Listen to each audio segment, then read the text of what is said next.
बुद्धि का सिद्धांत तो आपने पहले भी पढ़ा ही होगा। यहां सबसे पहले बात करते हैं कि जैसे बुद्धि की बात,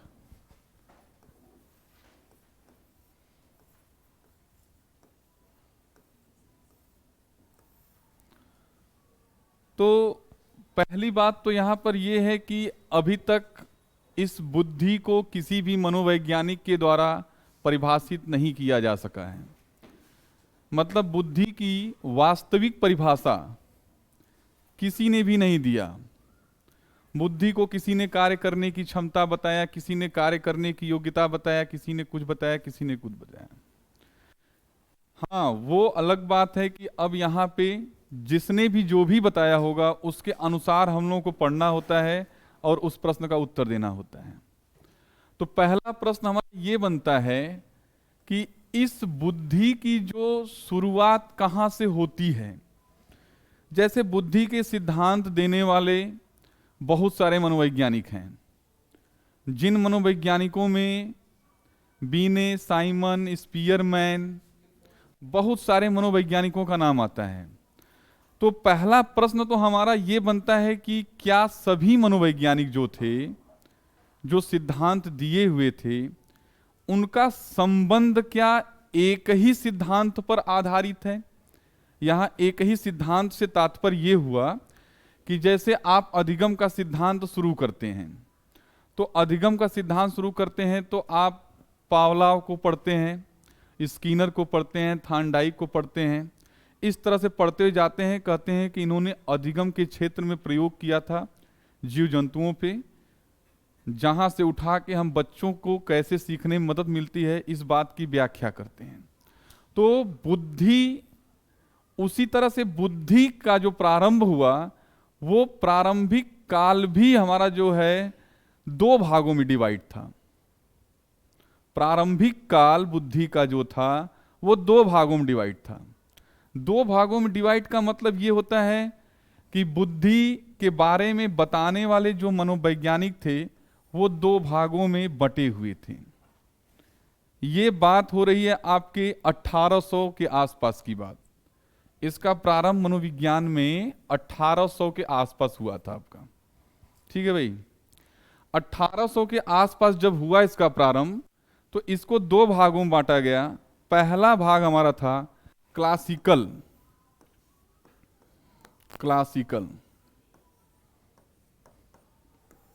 देखिए, जैसे पहले हम आपको ये बस बताना चाह रहे हैं ना कि यहां पे प्रारंभ कैसे हुआ। जैसे कभी कभी क्या होता है ना कि एक प्रश्न हम लोगों को पूछ देता है कि जैसे स्पीयरमैन है, तो स्पीयरमैन को हम पिंडक के अंतर्गत रखेंगे कि विभाजक के अंतर्गत रखेंगे। स्पीयरमैन को पूछ के आपसे पूछ देगा कि स्पीयरमैन को हम प्रक्रिया उन्मुखी के अंतर्गत रखें कि कारक के अंतर्गत रखें। इस तरह से प्रश्न पूछ देगा। तो यहां सबसे पहले हम गार्डनर को पढ़ने से पहले हम लोग ये जानेंगे कि गार्डनर का जो सिद्धांत है ये बुद्धि के किस सिद्धांत के अंतर्गत आता है। वैसे देखिए, बुद्धि की बहुत व्यापक है, बुद्धि जो है हमारा बहुत व्यापक है। अगर हम चाहें तो आपको गार्डनर को डायरेक्ट पढ़ा सकते हैं, लेकिन हम यहां ये बताएंगे आपको कि जो बुद्धि के सिद्धांत जैसे बीने, टर्मन, स्टर्न, स्पीयरमैन, बुद्धि का सिद्धांत तो संज्ञानात्मक विकास के सिद्धांत के प्रणेता जीन पाइगेट ने भी दिया, ब्रूनर ने भी दिया है बुद्धि का सिद्धांत, बहुत सारे लोगों ने दिया। तो हम इसका इतिहास आपको शुरू कर रहे हैं कि इनको कैसे कैसे हम वर्गीकृत करेंगे। हालांकि देखिए, यूपी टेट में से इससे प्रश्न नहीं बनेगा, लेकिन आपके सीटेट में प्रश्न हो सकता है कि बने। तो यहां आपको एक नई बात यह सीखने के लिए मिलेगी कि अगर आपसे यह पूछ दिया जाए कि बुद्धि का सिद्धांत जो बीने के द्वारा दिया गया था वो सिद्धांत कैसा था, कार्यकी सिद्धांत था, प्रक्रिया उन्मुखी सिद्धांत था, या क्लासिकल सिद्धांत था, मतलब इस तरह का भी अगर प्रश्न आए तो आप समझ सकते हैं। पहले जब हमारा प्रारंभ हुआ तो बुद्धि किसके अंतर्गत आती थी, आज हमारी बुद्धि किसके अंतर्गत आती है। आज जैसे हमारा जो ये 1900 का चल रहा है, 1900 क्या 2000 के बाद का समय, ठीक ना भाई, 21वीं सदी में, तो अब जैसे ऐसा नहीं है कि ये जो 1800 में बीने ने जो बुद्धि के बारे में बता दिया या 1800 के बाद किसी ने जो बता दिया वही बुद्धि चल रही हो। आज जो हम लोग प्रयोग कर रहे हैं 21वीं सदी में, वो जीन पियाजे के अनुसार हम चल रहे हैं, ब्रूनर के हिसाब से चल रहे हैं। इन लोगों की कहानी जो है मतलब 1960 से पहले की है। 1960 से पहले हमारे ये बीने, साइमन, स्पीयरमैन, थार्नडाइक, ये सारे लोग थे। तो अभी आपको यही वर्गीकृत हम करके बताएंगे आपको कि इसके अंतर्गत होता क्या है। तो सबसे पहले जानते हैं बुद्धि में, बुद्धि को दो भागों में बांटा गया। मतलब दो भागों में यहां बांटने का मतलब यह होता है कि इसके दो संप्रदाय, दो भागों से तात्पर्य यहां पे संप्रदाय की बात है कि दो संप्रदाय हमारे बुद्धि को लेके बताने के लिए आए हमारे समाज में, जिसमें पहला संप्रदाय हमारा था क्लासिकल संप्रदाय। क्लासिकल संप्रदाय की विशेषता क्या थी कि क्लासिकल संप्रदाय हमारा ये कहता था कि बुद्धि जो है वो तीक्ष्ण संवेदनाओं द्वारा उत्पन्न होती है। तीक्ष्ण संवेदनाओं द्वारा उत्पन्न होने का तात्पर्य हमारा ये हुआ कि अगर आपको सुई चुभो दी जाती है, तीक्ष्ण संवेदनाओं को अगर और अच्छे समझना चाहते हैं तो जो सेंसरी मोटर स्टेज आप पढ़े हैं, इंद्रियगामक बुद्धि, तीक्ष्ण संवेदनाओं से तात्पर्य क्या हुआ, इंद्रियगामक। तो जो इसके मानने वाले थे वो थे गाल्टन और कैटल। कैटल का सिद्धांत पढ़े होंगे आप, तो गाल्टन के शिष्य थे कैटल। कैटल का तरल ठोस जो था वो तो था ही, आप जान लीजिए, ठीक ना भाई। गाल्टन के शिष्य थे कैटल। ये इस क्लासिकल बुद्धि के प्रणेता के रूप में जाने जाते हैं। देखिए हम आपको आज बुद्धि कहां से शुरू होती है, आज कहां आप पढ़ने जा रहे हैं, कहां पर हैं वर्तमान में, हम आपको वहां से प्रारंभ करके यहां तक ले आएंगे एक विशेष सिद्धांत के रूप में, जो आपको किसी किताब की थ्योरी में नहीं मिलेगा, जल्दी खोजने पर मिलेगा, लेकिन कोई बहुत बृहद स्तर पर किताब आप पढ़ते हैं वहां मिलेगा, किसी चैनल पे आपको नहीं प्राप्त होगा, किसी भी सोशल मीडिया पे आपको। तो जब बुद्धि की बात शुरुआत हुई थी उस समय जानते हैं दो संप्रदाय हमारे सामने आए थे उभर के, जिसमें हमारा पहला संप्रदाय था क्लासिकल संप्रदाय। इस क्लासिकल संप्रदाय के जनक के रूप में कहिए चाहे प्रणेता के रूप में हम लोग गाल्टन और कैटल का नाम लेते हैं। कैटल जो थे वो गाल्टन के शिष्य थे। इन लोगों का मानना था कि जो हमारी बुद्धि होती है वो संवेदी तीक्ष्ण अवस्था के फलस्वरूप उत्पन्न होती है। संवेदी तीक्ष्ण अवस्था के फलस्वरूप का तात्पर्य हुआ कि जैसे अगर आपको कोई सुई चुभो देता है, तो इनका यह मानना था कि अभी आपके पास बुद्धि नहीं है और किसी ने अगर आपको सुई चुभो दिया तो अचानक आपके अंदर ये सूचना जाएगी मस्तिष्क में, और ये मस्तिष्क में एक बुद्धि का निर्माण होगा, और उस निर्माण के फलस्वरूप हम क्या करते हैं कि सुई का प्रत्युत्तर कैसे किया जाए इस क्रिया का संपादन करते हैं। जैसे भाई किसी ने आपको सुई चुभोया तो आप उस सुई चुभने के फलस्वरूप अगर आपको कष्ट हुआ तो आप उसका उत्तर देंगे ना। तो उसी को गाल्टन और कैटल का मानना था कि बुद्धि जो होती है वो तीक्ष्ण संवेदनाओं के फलस्वरूप उत्पन्न होती है। जैसे बुद्धि थी नहीं, जब सुई चुभोई गई तो हमें कष्ट हुआ, उस कष्ट के फलस्वरूप हमारे मानसिक संवेदनाओं में परिवर्तन हुआ और उस परिवर्तन के फलस्वरूप बुद्धि का निर्माण हुआ। और जब बुद्धि का निर्माण हुआ तो निर्माण होने के फलस्वरूप हम उस सुई चुभोने के उत्तर को दिए कि भाई अगर किसी ने सुई चुभोया है तो उसको हम डांट के मना करेंगे कि सुई के बदले हम भी उसको सुई चुभोएंगे या उसे गाली देंगे। मतलब कहने का यह तात्पर्य था कि इनके कहने का तात्पर्य था कि जब हमारी संवेदी अवस्था प्रभावित होती है तो उसके फलस्वरूप हमारे अंदर बुद्धि का क्या होता है, निर्माण होता है। ये मानना था गाल्टन और कैटल का। कैटल गाल्टन के शिष्य थे। एक बहुत बड़ी बात यह है कि ये सिद्धांत जानते हैं बहुत दिनों तक नहीं चला। मतलब कहने का ये तात्पर्य है कि इस संप्रदाय का अंत ही हो गया। ये संप्रदाय हमारा जानते हैं शुरू हुआ था 1800 के आसपास, और ये संप्रदाय जानते हैं अंत इसलिए हो गया कि भाई बुद्धि तो जन्मजात भी होती है और अर्जित भी होती है। अधिगम और प्रशिक्षण से हमारी बुद्धि क्या होती है, प्रभावित भी होती है। ऐसा नहीं है कि हमारे पास जब हमारे साथ वैसी घटनाएं होंगी तभी हमारे यहाँ बुद्धि का निर्माण होगा। तो इसलिए ये संप्रदाय हमारा नहीं चला। और एक विशेष बात क्या है कि इनके शिष्य इनके साथ यहां पर तो थे, लेकिन जब बुद्धि का हमारा जानते हैं दूसरा स्वरूप उत्पन्न होता है, जिसको जानते हैं हम लोग बोलते हैं आधुनिक। ये आधुनिक मतलब पहला था क्लासिकल बुद्धि कहिए, दूसरा था आधुनिक। आधुनिक हमारा जो शुरू होता है ये इसके फलस्वरूप होता है। यही कैटल बाद में जानते हैं क्लासिकल को परित्याग करके आधुनिक वाले में जाके जुड़ जाते हैं, कैटल। ठीक ना भाई। अब देखिए इस आधुनिक हमारा शुरू होता है ये 1900 से। कब से ये शुरू होगा आपका भाई? 1900 से शुरू होगा। ठीक ना भाई। और ये चलेगा आपका आज तक का। इसमें भी देखिए एक समस्या आएगी अभी हम आपको बताएंगे। ठीक ना। ये आपका 1900 से शुरू होता है और ये आज तक चलता है।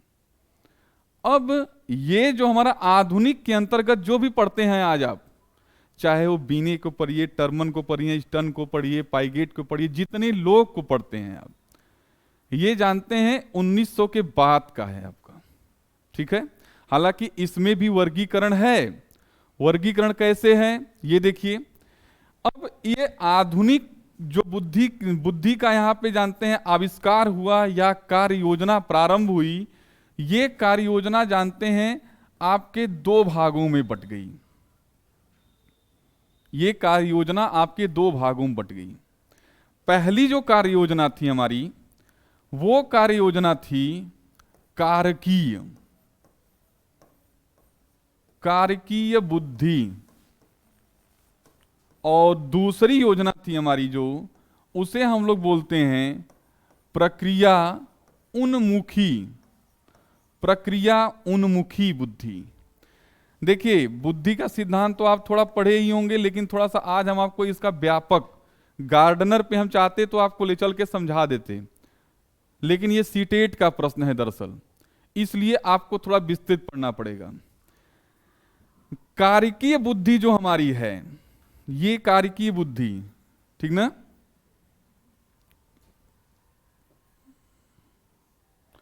कारकीय बुद्धि जो है हमारी, देखिए यहां ध्यान दीजिए, 1900 से ये प्रारंभ हो रहा है आपका।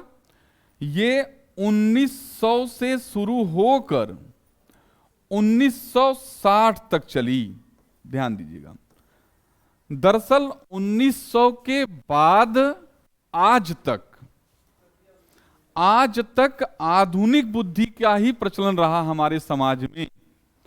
1900 के बाद से आज तक हमारे आधुनिक बुद्धि का ही प्रचलन रहा। बशर्ते अब ये दो भागों में कब डिवाइड हुआ? पहले हमारी ये बुद्धि चली, जो बुद्धि कारकी रूप में चली। कारकी रूप से मतलब ये हुआ कि बुद्धि के सिद्धांत देने वाले, जैसे विनय महोदय थे, माननीय विनय महोदय, उन्होंने बताया कि बुद्धि का एक कारक का सिद्धांत उन्होंने बताया। ठीक है भाई। तो उसमें बताया कि बुद्धि एक कारक से बनी है। स्पीयरमैन आए, द्विकारक का बता दिए।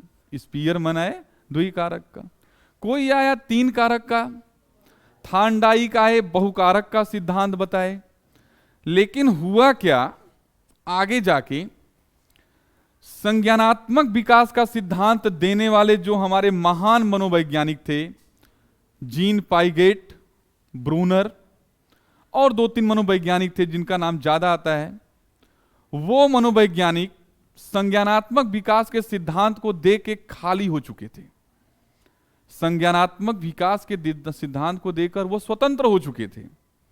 अब उनके दिमाग में आ गया कि जब हम बच्चे पर इतना प्रयोग कर लिए, इतनी बातें हमने बता लिया, तो क्यों नहीं हम एक बुद्धि का भी सिद्धांत दें।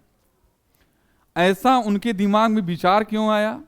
ऐसा उनके दिमाग में विचार इसलिए आया कि जब हमारा संज्ञानात्मक विकास का सिद्धांत इतना अच्छे तरीके से सफल हुआ है समाज में हमारे, जिसको हमारा समाज कहता है कि अगर संज्ञानात्मक विकास का सिद्धांत पढ़ना है तो जीन पियाजे का पढ़िए, क्योंकि उनके सिद्धांत को न कोई गलत पढ़ा सकता है न कोई गलत पढ़ सकता है। इसका मतलब यही हुआ कि हम संज्ञानात्मक विकास के सिद्धांत से जोड़ के अगर बुद्धि का सिद्धांत दे दें तो हमारा बुद्धि का भी सिद्धांत सफल होगा। सफल क्यों होगा? सफल इसलिए हुआ कि जो मनोवैज्ञानिक एक कारकी सिद्धांत लेकर आए थे, जो मनोवैज्ञानिक कारकी सिद्धांत लेकर आए थे, उन कारकी सिद्धांत को लाने वाले में एक हमारे जानते हैं सबसे प्रमुख मनोवैज्ञानिक बीने थे, साइमन भी थे, टर्मन भी थे, ठीक है भाई। बहुकारक सिद्धांत देने वाले थांडाइक भी थे, ठीक है भाई, ये लोग भी थे, सारे लोग थे। हालांकि कारकी सिद्धांत में भी विभाजन हुआ है, ठीक ना। थोड़ा सा हल्का सा आप लोगों को बता देंगे, कारकी सिद्धांत में भी विभाजन हुआ तो क्या हुआ ये समझिए अब, ठीक ना। तो बता ही देते हैं आपको यहीं पे कि कारकी सिद्धांत में क्या हुआ।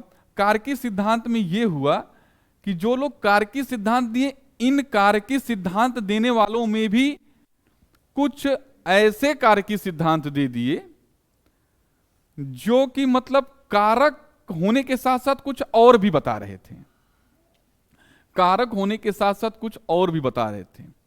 कुछ और बताने का मतलब यह हुआ कि जैसे अगर ये बीने महोदय ने कहा एक कारक का सिद्धांत, तो इनकी बात तो समझ में आ गई कि बुद्धि जो है संपूर्ण रूप से एक कारक है जो किसी भी कार्य को करने या समस्या को समाधान करने में उसका उपयोग किया जाता है, ठीक है।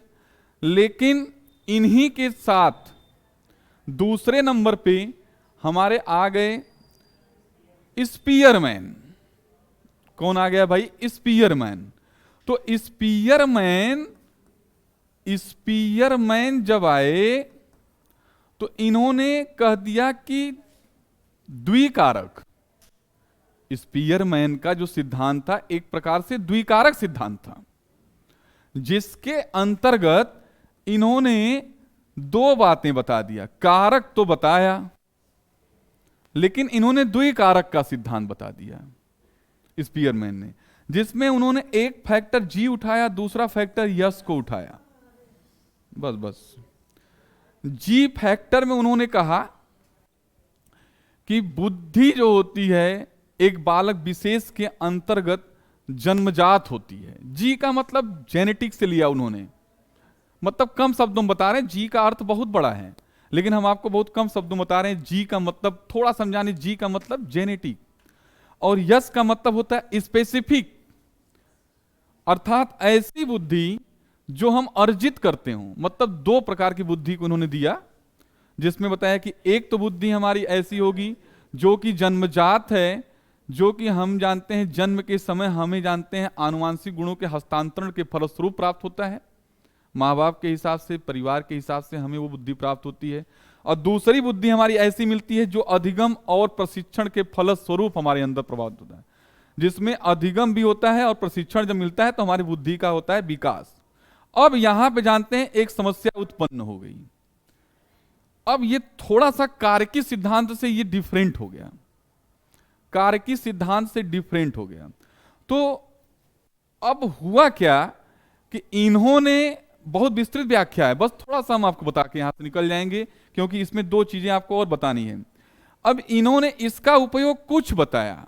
उन्होंने कहा कि जो हम जन्म लेते हैं जिन बुद्धि को लेकर, उसका उपयोग कुछ है, और जो हम अर्जित करते हैं उसका उपयोग कुछ है। तो अब जानते हैं कारकी सिद्धांत देने वाले जितने मनोवैज्ञानिक थे उनमें आपस में कुछ मतभेद सा उत्पन्न हुआ। तो मतभेद के फलस्वरूप ये जो हमारा कारकी सिद्धांत था, ये जो कारकी सिद्धांत ये वाला है, ये कारकी सिद्धांत जानते हैं आपके दो भागों में बट गया। यहां से ये कारकी सिद्धांत आपका दो भागों में बट गया। एक भाग जो था हमारा पिंडक के नाम से जाना जाने लगा और दूसरा नाम जाने जाने लगा विभाजक के नाम से। पहला भाग देखिए मैंने बताया ना, देखिए हो सकता है ये थ्योरी थोड़ी सी आपको बड़ी लगे, थोड़ी सी मतलब, लेकिन जान लीजिए कि अगर आप इसको कवर कर लेते हैं तो आपको दुनिया में कोई ये भ्रमित नहीं कर सकता। आप अपने विवेक से बता सकते हैं कि किस बुद्धि को हम, आखिर आधुनिक वाले बुद्धि को आधुनिक कहते क्यों हैं, आखिर हम इसको क्यों कारकी कहते हैं। ये सारी चीजें आपके पल्ले पड़ जाएंगी अगर आप चाहेंगे तो। अभी तक तो आप समझ ही जा रहे होंगे कि हमारा, देखिए हम नीचे करके आपको बता देंगे फिर दोबारा। कारकी बुद्धि में दो भाग बंटने का कारण बस यही रहा। कारण यही क्यों रहा? क्योंकि किसी ने कहा भाई एक कारक की तो बात समझ में आती है, लेकिन किसी ने दो कारक बता के किसी ने कह दिया कि भाई ये इसका काम कुछ है और इसका काम कुछ है। तो जब दो कारक बता दिया तो थोड़ा सा इन लोगों में आपस में मतभेद होने लगा।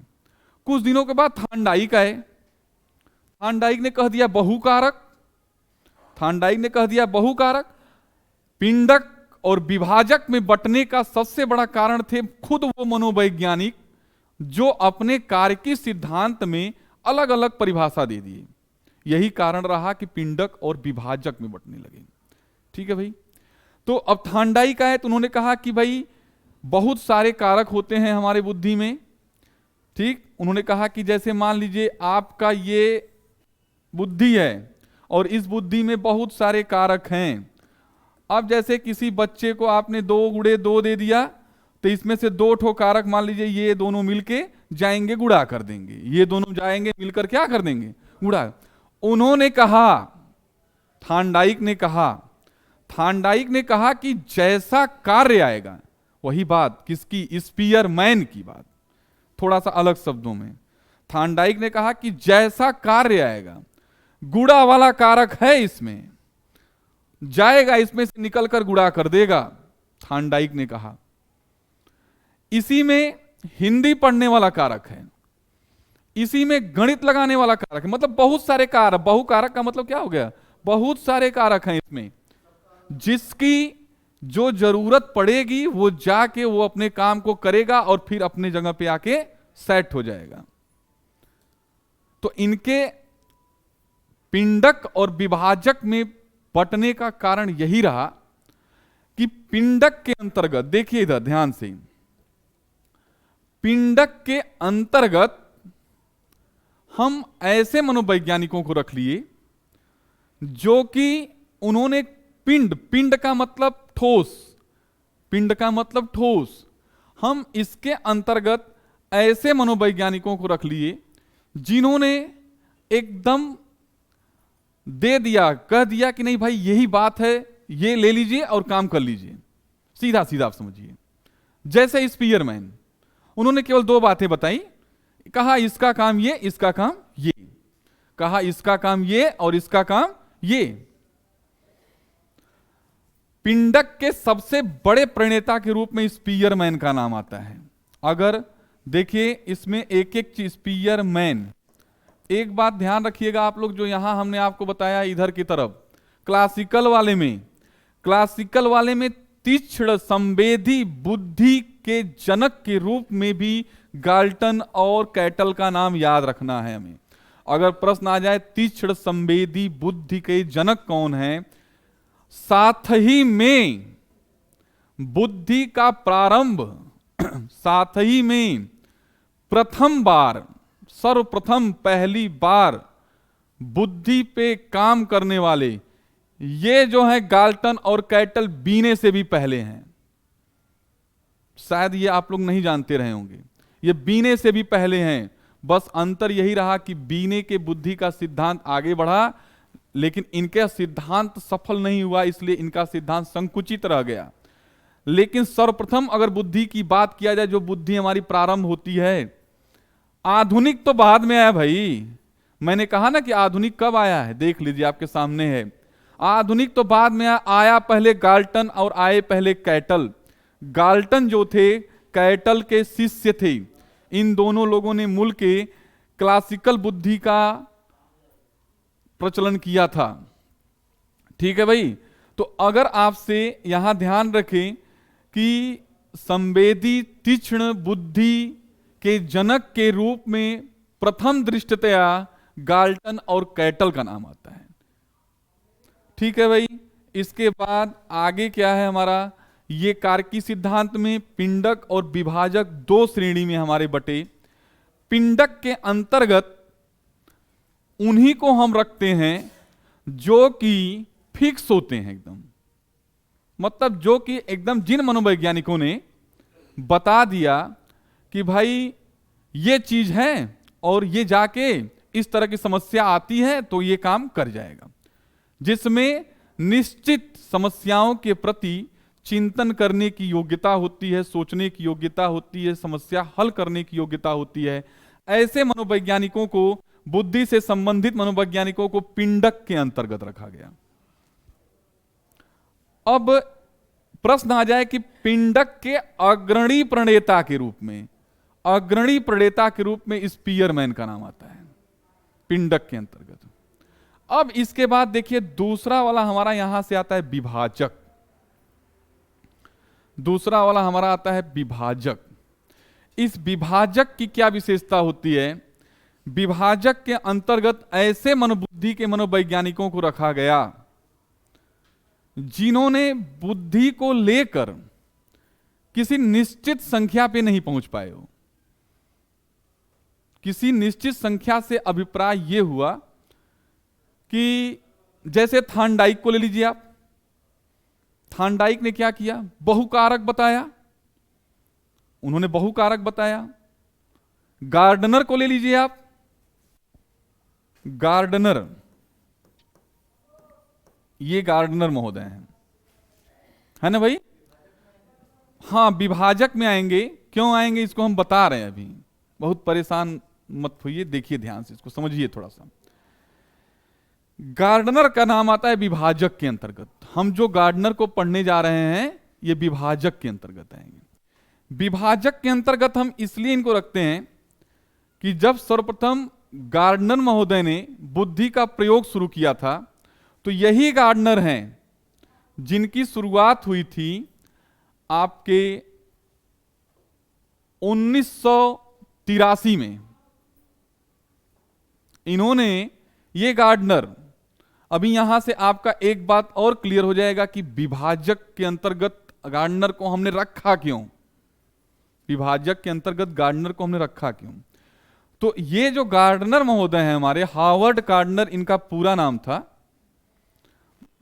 तो हार्वर्ड गार्डनर 1983 से लेकर 1993 तक बुद्धि के बहुआयामी सिद्धांत को दिया। इन्होंने अपने बुद्धि में, जैसे स्पीयरमैन थे,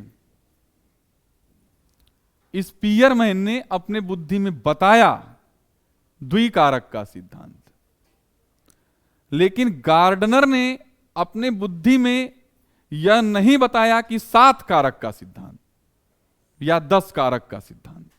गार्डनर ने ऐसा अपने बुद्धि के सिद्धांत का नाम नहीं रखा, बल्कि उन्होंने अपने बुद्धि के सिद्धांत का नाम क्या रखा? बहुबुद्धि का सिद्धांत। इन्होंने, बहुत सारे नाम है, बहुबुद्धि कहिए।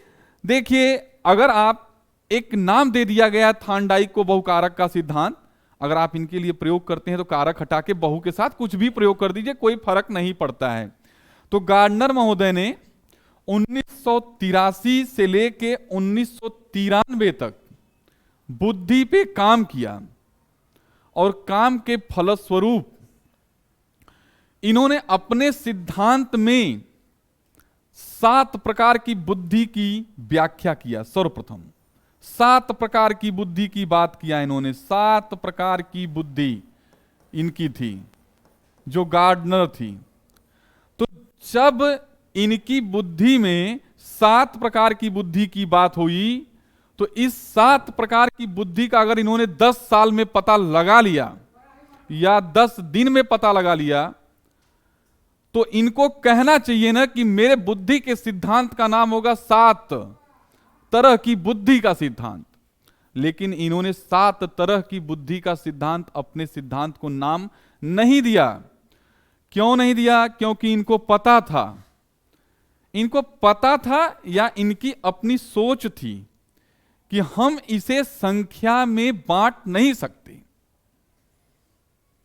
हम इन्हें संख्या में नहीं बांट सकते किसी भी स्थिति में। अगर ये संख्या में बांट, देखिए स्पीयरमैन थे, स्पीयरमैन को कंफर्म था, स्पीयरमैन जानते थे, उनका कंफर्म हो गया था बुद्धि 2 प्रकार की, जेनेटिक स्पेसिफिक। बीने को कंफर्म था एक कारक। अभी देखिए आपका क्लियर होने वाला है, क्या क्लियर होने वाला है? पिंडक और क्या? विभाजक। ये 2 चीजें क्लियर होंगी आपकी, पिंडक और विभाजक। अपने आप देखिए, अगर आप ध्यान से बैठे हैं, अगर आपको नींद नहीं आ रही है, आप लोग लगे हैं, तो आप निश्चित ही इसको जान जाएंगे अब। लेकिन बस ये है कि नींद नहीं आनी चाहिए आपको, क्योंकि देखिए बहुत अच्छे से सिद्धांत चलेगा तो नींद आएगी आप लोगों को, जहां तक हमको पता है ये बात, ठीक ना भाई? अभी अपने आप खुद आप जानते हैं, अंदर से महसूस करेंगे अपने हृदय से कि नहीं, जो आपने बता दिया कि वास्तव में पिंडक किसे कहते हैं। क्योंकि पिंडक और विभाजक में अगर हम नाम छांट के लिखवा दें तो आप इस बात का पता नहीं लगा पाएंगे कि आखिर हम इसको पिंडक क्यों कह रहे हैं, आखिर इसको हम विभाजक क्यों कह रहे हैं। अगर हम चाहते तो यहाँ पे 4 नाम इसके नीचे, चाहे बुक से, चाहे किताब से, चाहे अपनी सोच से, कहीं से भी इसको लिख देते, लेकिन आपका ये कॉन्सेप्ट ही बना रह जाता कि हम पिंडक किसे कहते हैं या विभाजक हम किसे कहते हैं।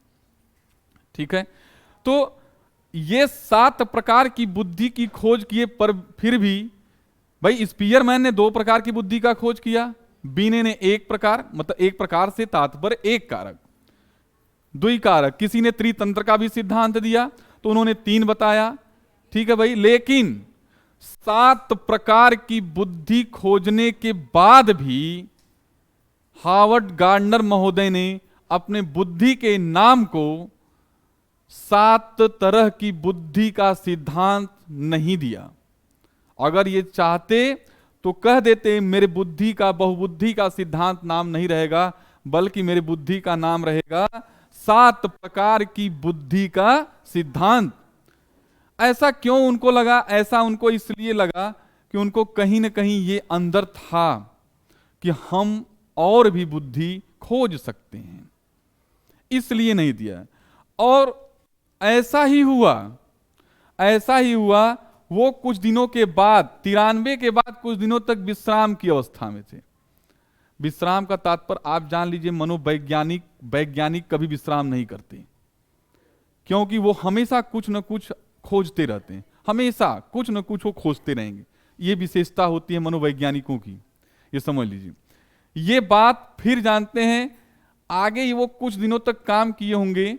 अब बात आ जाती है हमारी 1998 की। 1998 में जानते हैं फिर ये उभर के आए सामने। काम कर रहे थे, बस अंतर यही था कि अंडरग्राउंड थे, क्योंकि कोई भी मनोवैज्ञानिक बैठा नहीं रहा होगा। जब ये 1998 में आए और 1999 तक इस 1 साल में इन्होंने क्या किया, यही हावर्ड गार्डनर ने 3 तरह की बुद्धि और दे दिया। ठीक है, जैसे सामान्य रूप से अगर आप कुछ किताबों में पाएंगे 2 तरह की, और मुख्य रूप से आप जान लीजिए कि इन्होंने जो दिया था वो 3 तरह की बुद्धि दिया था। बहुत जगह 2 ही मिलता है, लेकिन आप समझिए कि ये दिए थे 3 तरह की बुद्धि। हो सकता है गार्डनर आज भी बुद्धि की कुछ न कुछ खोज कर रहे हों। तो 3 तरह की जो इन्होंने बुद्धि अपने 7 प्रकार की बुद्धि में जोड़ा, उन 3 तरह की बुद्धि में एक बुद्धि थी हमारी प्रकृतिवादी बुद्धि। प्रकृतिवादी बुद्धि इन्होंने जोड़ा। दूसरे नंबर पे इन्होंने जो बुद्धि को जोड़ा था उसका नाम रखा था आध्यात्मिक बुद्धि।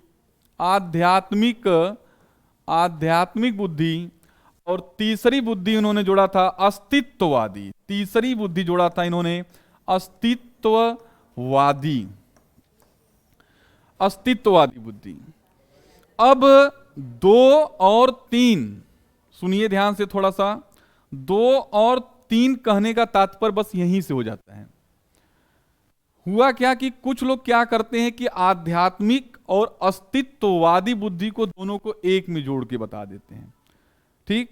लेकिन सही बात तो यह थी कि हावर्ड गार्डनर ने आध्यात्मिक और अस्तित्ववादी बुद्धि दोनों को अलग अलग श्रेणी में डाला।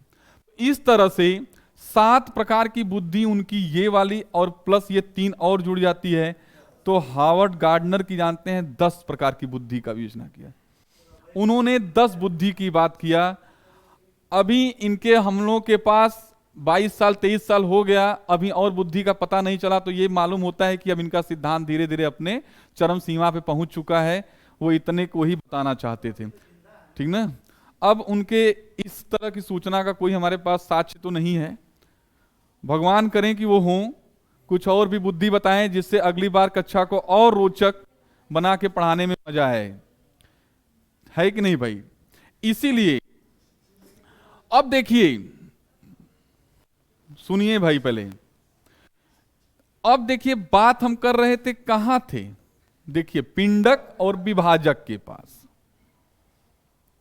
पिंडक और विभाजक अगर आप कक्षा में 100% दे रहे हैं तो अब आपको मेरे बिना बताए ही पता चल गया होगा कि किसे पिंडक कहते हैं और किसे विभाजक कहते हैं। पिंडक मतलब एक प्रकार से हम फिक्स तो नहीं कह सकते, लेकिन अगर आप अपनी भाषा में समझना चाहते हैं तो इसे आप फिक्स बोल सकते हैं। और विभाजक में ये घटना बढ़ना इनका लगा हुआ है, तो इसमें गार्डनर का नाम आता है। गार्डनर ने अपने बहुबुद्धि का सिद्धांत दिया। अब चलते हैं हम लोग थोड़ा सा गार्डनर के पास, गार्डनर को शुरू करते हैं। तो सबसे पहले हावर्ड गार्डनर, इनका पूरा नाम था हावर्ड गार्डनर। ये कहाँ के थे, कब जन्म हुआ था, ऐसा कोई प्रश्न हम लोगों के एग्जाम में नहीं पूछता है हावर्ड गार्डनर से। हावर्ड गार्डनर क्या केवल जानते हैं, किसी से भी जल्दी ये प्रश्न नहीं आता है, केवल उनके सिद्धांत से प्रश्न आता है। इसलिए जहां से प्रश्न नहीं बनता है वहां से तर्क वितर्क करना और बोलना बिल्कुल न्यायोचित नहीं है। हाँ, यहां से बस ये जानिए कि इनका जो सिद्धांत शुरू होता है वो शुरू होता है आपका 1983 से 1993, और फिर ये 1993 से 1998 से 1999, 1983 से 1993 के बीच इन्होंने बुद्धि के 7 प्रकार के जानते हैं बताया, और फिर इसमें उन्होंने 3 बता दिया। अगर आपके विकल्प में अगर दोनों को जोड़ के 10 दिया है तो भी आप लगाएंगे, और 9 दिया है तो 2 में लगाएंगे। 10 और 9 दोनों की उपस्थिति में आप 10 लगाएंगे।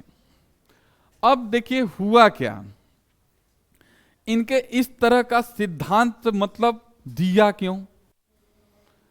आखिर इनके जो सिद्धांत का नाम था बहुबुद्धि का सिद्धांत, बहुबुद्धि का सिद्धांत, बहुबुद्धि बहुआयामी, कुछ भी आप कहिए कोई फर्क नहीं पड़ता है, बस कारक मत कहिएगा, क्योंकि कारक कह देंगे तो वो कारकी सिद्धांत के पिंडक वाले में चला जाएगा। वहां कारक में पिंडक का तात्पर्य बस यही हुआ कि सबको उसी के अंतर्गत रख दिया जाता है, जो जो लोगों ने फिक्स करके बताया था। ठीक है भाई। अब हम सबसे पहले ये कहते हैं कि इन्होंने क्यों ये बताया, क्यों ये बताया, कैसे ये 10 हुआ, क्यों इन्होंने ये बताया, इन सारी बातों को करते हैं। हालांकि देखिए थोड़ा क्लास ये लंबी हो जाएगी, लेकिन अगर आप सीटेट का, चूंकि ये है यूपी टेट का होता तो सही बताएं हम आपसे, ये 10 मिनट भी नहीं लगता आपको खत्म करने में। केवल हम 10 बुद्धि का नाम लिख देते और उसके आगे डैश करके हम एक एक 2 उदाहरण। यूपी टेट की परीक्षा हमारी इतनी आसान होती है कि उसमें उदाहरण भी नहीं पूछेगा, डायरेक्ट पूछेगा कि भाषाई बुद्धि, चाहे गतिक बुद्धि, चाहे ये बुद्धि, चाहे वो बुद्धि, कौन दिया है, किसके द्वारा दिया गया है। या इतना तो मैंने ज्यादा चला गया मैं अंदर, वो डायरेक्ट पूछेगा वो बुद्धि का सिद्धांत किसने दिया है। शायद इतना से ही हमारा जानते हैं काम हो जाता। ठीक है, तो जो बहुबुद्धि का सिद्धांत में इनके देने के पीछे कारण क्या था कि इन्होंने एक ब्रेन डैमेज पर्सनालिटी को लिया प्रयोग करने के लिए। पहली बात, इन्होंने ब्रेन डैमेज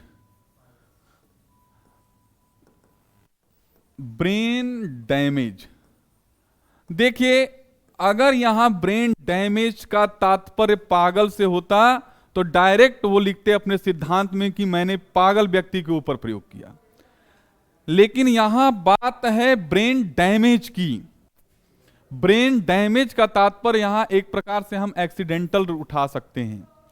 जैसे बहुत सारे ऐसे प्राणी होते हैं जो कि शुरू के दिनों में सामान्य होते हैं, लेकिन कभी किसी दवा की रिएक्शन या किसी चोट की वजह से उनके मस्तिष्क में मस्तिष्क व्यवहार, इनके सिद्धांत का एक नाम और था, देखिए मस्तिष्क शब्द जो मुझे याद आया तो मैं बता दूं, मस्तिष्क व्यवहार प्रक्रिया, इनके अपने सिद्धांत का ये भी एक नाम मिलता है, मस्तिष्क व्यवहार प्रक्रिया का सिद्धांत इन्होंने दिया था। ठीक है भाई, देखिए थोड़ा सा 2 मिनट के लिए हम पीछे जाएंगे, यहां आएंगे, आगे निकल गए थोड़ा कुछ, चूंकि बहुत व्यापक है फिर भी देखिए, यहां थे हम लोग पिंडक और विभाजक। हमने बताया था कि ये जो पिंडक और विभाजक आपके आया हुआ है कारकी सिद्धांत के अंतर्गत। फिर से रिपीट करते हैं हम लोग, पिंडक और विभाजक आया है कारकी सिद्धांत के अंतर्गत। एक टॉपिक हमारा यहां पे छूट चुका था, प्रक्रिया उन्मुखी बुद्धि का सिद्धांत। ठीक ना, इसको भी थोड़ा लेके चलेंगे तब ज्यादा अच्छा रहेगा आप लोगों के लिए। ज्यादा तो अच्छा, ज्यादा जरूरत तो इसकी नहीं है, लेकिन फिर भी आप जान लेंगे इसको। हमारा प्रक्रिया उन्मुखी सिद्धांत, हमने बताया था कि जो आपके क्लासिकल और आधुनिक के अंतर्गत, क्लासिकल सिद्धांत हमारा 1800 के आसपास प्रारंभ हुआ और बहुत ज्यादा इसको मान्यता नहीं मिली और ये समाप्त हो गया, जो कि गाल्टन का था और कैटल का। फिर उसके बाद हमारे आधुनिक बुद्धि का सिद्धांत शुरू हुआ, आधुनिक बुद्धि का सिद्धांत शुरू हुआ। तो इस आधुनिक बुद्धि का सिद्धांत हमारा जानते हैं पहले चला तो कारकी बुद्धि लेकर, लेकिन जब इसी कारकी बुद्धि में भीड़ लगी बुद्धि के मनोवैज्ञानिकों की, तो जब बुद्धि के मनोवैज्ञानिकों की भीड़ लगी तो उसमें यह देखा गया कुछ तो ऐसे मनोवैज्ञानिक आ रहे हैं, ठीक ना, कि जो कि मतलब बता रहे हैं कि फिक्स कारक हैं, कुछ ऐसे भी मनोवैज्ञानिक आ रहे हैं जो अपने कारकों की संख्या नहीं बता पाए हैं। तब अब ये कारकी वाला जो बुद्धि था वो 2 भागों में बच गया, जिसका नाम पिंडक और विभाजक रहा। लेकिन ये जो हमारा सिद्धांत पिंडक और विभाजक का जो मैंने अभी बताया आपको, इसके प्रणेता स्पीयरमैन थे, किसके? पिंडक के। और विभाजक के प्रणेता के रूप में किसी का नाम नहीं आता, नहीं गार्डनर का नहीं रखेंगे हम, ऐसा कोई नाम नहीं आता। जैसे देखिए, बात को समझिए, पहली बात आप जान लीजिए, मेरे सिद्धांत पढ़ाने में एक विशेष बात आपको मिलेगी, आपका कोई प्रश्न छूता नहीं रहेगा, आप जितना सोच के आए होंगे उससे कहीं ज्यादा। और इसकी विशेष बात यह भी है कि मैं इसका स्तर बनाया हूं बड़ी परीक्षा, जैसे आप केबीएस दीजिए, असिस्टेंट प्रोफेसर दीजिए, कि सीटेट के लिए नहीं है। सीटेट तो अगर आप बढ़िया से, यूपी टेट तो समझ लीजिए छू देंगे, खत्म हो जाएगा। यूपी टेट से हम बहुत ऊपर जा चुके हैं, सीटेट से ऊपर जा रहे हैं। तो अब इसमें हमने ये बताया, देखिए जैसे सबसे बड़ी बात क्या है कि अगर मेरे पास, मैंने यहां पे क्यों बताया कि संवेदी तीक्ष्ण बुद्धि सिद्धांत के जनक के रूप में गाल्टन और कैटल का नाम आता है, क्योंकि आता है, यह प्रश्न आता है कि क्लासिकल बुद्धि सिद्धांत के जनक या संवेदी तीक्ष्ण बुद्धि सिद्धांत के जनक या सर्वप्रथम बुद्धि से संबंधित कार्य करने वाला वो महान मनोवैज्ञानिक कौन था? तो इसका उत्तर आता है गाल्टन और उसके शिष्य कैटल। दूसरे नंबर पे जब हम आते हैं, आधुनिक, चूंकि इनके क्लासिकल बुद्धि का सिद्धांत हमारा जानते हैं सफल नहीं हुआ, जो दूसरे नंबर पे आधुनिक बुद्धि शुरू हुई हमारी 1900 के आसपास, तो ये आधुनिक बुद्धि हमारी सफल रही। लेकिन ये जब आधुनिक बुद्धि हमारी कारकी और प्रक्रिया उन्मुखी में रही, तो कारकी बुद्धि जानते हैं 1900 से लेकर 1960 तक चली है, बस मात्र 1900 से लेकर 1960 चली। हम आपको यह भी सिद्ध कर देंगे क्यों ये 1960 के बाद फ्लॉप हो गई, क्यों इसको लोग नहीं मानते हैं, अभी हम बता देंगे आपको 2 मिनट में। यहां मेरे स्पीयरमैन के बताने का तात्पर्य यह था कि स्पीयरमैन से जानते हैं असिस्टेंट प्रोफेसर में प्रश्न पहले आ चुका है, और यह प्रश्न आता है कि स्पीयरमैन जो थे पिंडक श्रेणी के प्रणेता के रूप में जाने जाते हैं। पिंडक श्रेणी का विभाजन, कारकी सिद्धांत का विभाजन पिंडक और विभाजक में होने का श्रेय जाता है विशेष रूप से स्पीयरमैन को, और वहीं से जानते हैं पिंडक के। विभाजक के किसी जनक का बात नहीं आया, बस आपस में मतभेद हुए और उन्होंने कहा हम पिंडक में जाएंगे और हम किस में जाएंगे, विभाजक में। लेकिन एक प्रश्न यहां पे जानते हैं स्पीयरमैन को लेके बन गया कि पिंडक श्रेणी के जनक या मतलब प्रणेता के रूप में कौन है, स्पीयरमैन। लेकिन विभाजक के बारे में हमारे पास कोई संकल्पना नहीं है, कोई भी संकल्पना नहीं है। लेकिन हां बस संकल्पना हमारे पास यही है कि विभाजक वाली श्रेणी में हम वैसे बुद्धि के मनोवैज्ञानिकों को हमने ला के रख दिया जिन्होंने बुद्धि के सिद्धांत में बुद्धि की संख्या को निश्चित नहीं बता पाए। वैसे ही मनोवैज्ञानिकों में हमारे गार्डनर महोदय थे। गार्डनर महोदय ने जब प्रयोग करना शुरू किया तो बुद्धि का बहुआयामी सिद्धांत दिया। इस बहुआयामी में इन्होंने क्या किया, 1983 से 1993 तक 10 साल में इन्होंने 7 प्रकार की बुद्धि बताया। अगर इनके सिद्धांत में 7 प्रकार की बुद्धि की पुष्टि हो गई होती तो ये अपने बुद्धि के सिद्धांत का नाम कभी भी बहुआयामी बुद्धि का सिद्धांत नहीं रखते, बल्कि स्पीयरमैन की तरह द्विकारक का सिद्धांत, चाहे बीने की तरह एक कारक का सिद्धांत, चाहे गार्डनर की तरह बुद्धि के 7 तरह के सिद्धांत का नाम देते। लेकिन इनको पता था कि हमारी बुद्धि और भी गड़बड़ सकती है। ये इसके बाद जानते 93 के साथ 5 साल तक सोए रहे होंगे या काम करते रहे होंगे। 1998 में जानते हैं ये फिर निकल कर बाहर आए और कहा इन्होंने कि मैं 3 तरह की बुद्धि को और खोज लिया हूं। तो इन्होंने आगे 98 से 99 के बीच में 3 तरह की बुद्धि और दिया। कहा एक बुद्धि प्रकृतिवादी, एक आध्यात्मिक और एक तीसरी होती अस्तित्ववादी। तो इसीलिए इनको विभाजक में रखा गया, क्योंकि ये संख्या निश्चित नहीं कर पाए, इसलिए इनको उठा के विभाजक में रख दिया गया। तो जो लोग बुद्धि की संख्या निश्चित नहीं कर पाए उनको विभाजक के अंतर्गत रखा गया। अब देखिए ये बात हमारी यहां आती है कि कारकी बुद्धि की बात होती है, ये 1900 से शुरू होकर 1960 तक चलती है।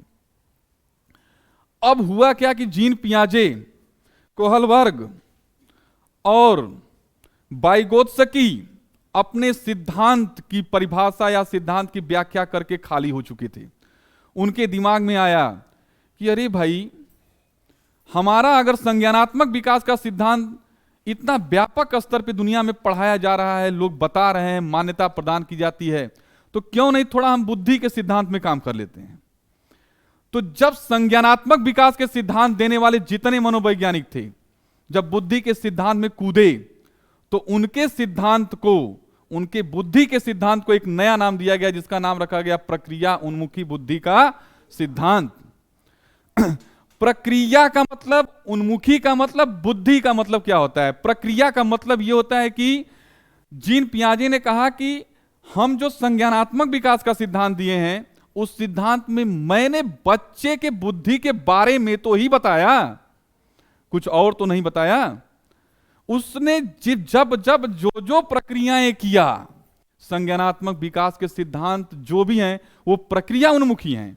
प्रक्रिया उन्मुखी का तात्पर्य हुआ कि बच्चा जन्म के बाद उनके अंदर विकास की अवस्थाओं का उन्होंने वर्णन किया, और विकास की अवस्थाओं के वर्णन में उन्होंने ये नहीं बताया कि लंबा, और उन्होंने ये भी बताया कि वो वस्तु के बारे में कैसे समझता है, वस्तु कैसे देखता है, अपने संवेगों को कैसे प्रदर्शित करता है, अपने अधिगम को कैसे बताता है। तो ये सारी चीजें बताता कौन है, बुद्धि। तो ये अपने बुद्धि को सिद्धांत को लेकर जब आए तो जानते हैं ये जितने सिद्धांत थे, इन सिद्धांतों की ऐसी की तैसी मच गई। क्यों ऐसी की तैसी मच गई?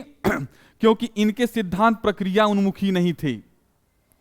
इनके सिद्धांत की पूरी प्रामाणिकता थी, इनके सिद्धांत हवा में थे, और इनके सिद्धांत जानते धरातल पर थे।